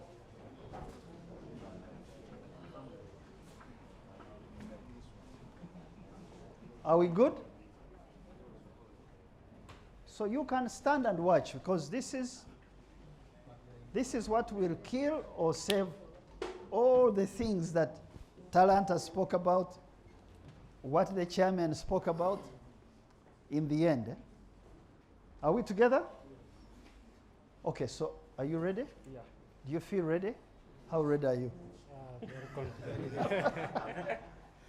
Again, did anyone invite these men here, choose them, say, I want you because you are in blue. No. I want you because you look like you are Anglican. I want you because you fought the other Muslim yesterday. Did I? No. I just said, where are the volunteers? Because that's how leadership is. Even how they arrange themselves. So, are you ready? Mentally, emotionally, because some people might fall down. So I want to make sure that I don't take responsibility for falling. Are we together? Okay, so you have to listen to me very carefully and keep looking at me. Don't listen to your neighbor. Don't look behind. Just focus and use instinct and just walk, normal walk. So our exercise here was saying there are no rules. In leading, sometimes we learn by doing. And so now, the rules here are that you just look at me, you follow my instructions, okay? So I'm going to stand here. I'll count up to 10. The first one who gets here will get a prize. The first team that gets here. And so when I say one leg goes up, down. When I say 2, down. 3, please be careful. Your legs must go up together and come down together. Are we together? Yes. Uh-huh. Okay, so I'm counting now. Ready? 1, 2, 3, 4, 5, 6,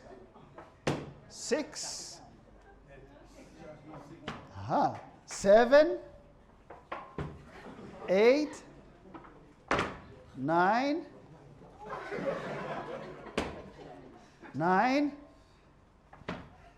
10. Exercise over. Stay there, don't move. Don't move. What have you noticed here? Very good. I'm glad that I ended with that point. Coordination and? This is called teamwork in leadership to be able to deliver any task.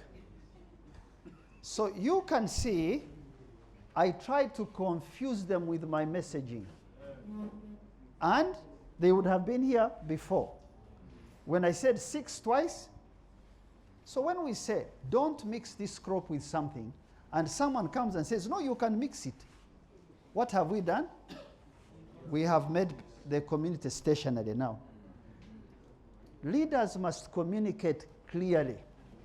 Secondly, when these people, and these two groups have done very well. I've seen instances where people just don't move at all. They are still talking to each other behind. You can see that there was no talk here. Did you notice that? Yes. They were not talking to each other. When you are facing a challenge, when you are facing a challenge and you understand the task, there is limited talk and more action. Thirdly, when you are not talking, who can come here and start to accuse him that this one should be better in front and this one behind? Because that's what we do in real life.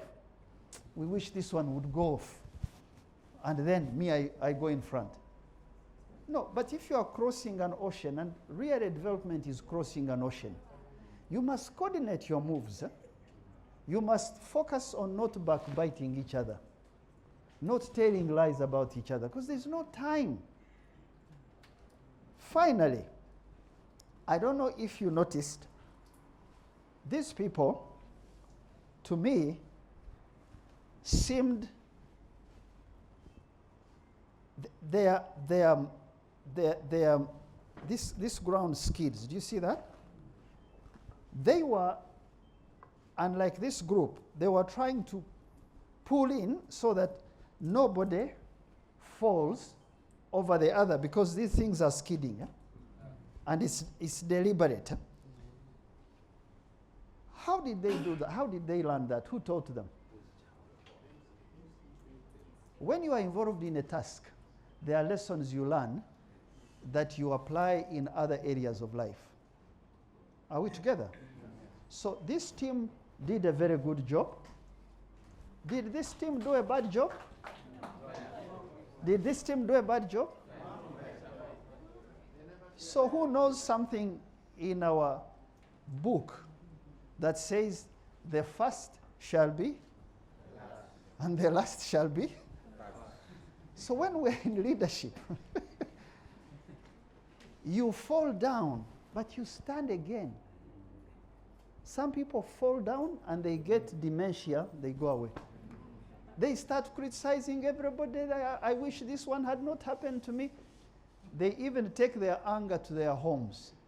They start beating their wives. The thing has happened in Gulu town, in a market. Now you are beating your wife. You are shouting over the children. Okay, who called you here to be a leader? So it is very important that in leadership we fall, which is failure, we stand again. Eh? Now, there are many more lessons I could share with you. I want to stop here. I want to thank this group. So, if this group, are you all in the farming group? Yes. All of you? Yeah. So I want you to tell me, not now, because we don't have time, the cost of an acre of fertilizers. I will provide 1 acre of fertilizers each. So these are 4 acres of fertilizers for this crop. Huh? This group, they did very well. But I don't know their destination yet. Okay? They fell and stood. So I want to give them 500,000 shillings. So you know why I'm doing this? I'm testing that this group can work with a product. They can stick to a product and deliver it. I have taken a lot of time, but I feel that whenever a day like this happens, you switch off other things. Hunger will always be there, but the head will not always take in. Secondly, if you have had 10 things and you have picked 2, those 2 go and share them with other people. Finally, make sure that these people don't lose trust in us.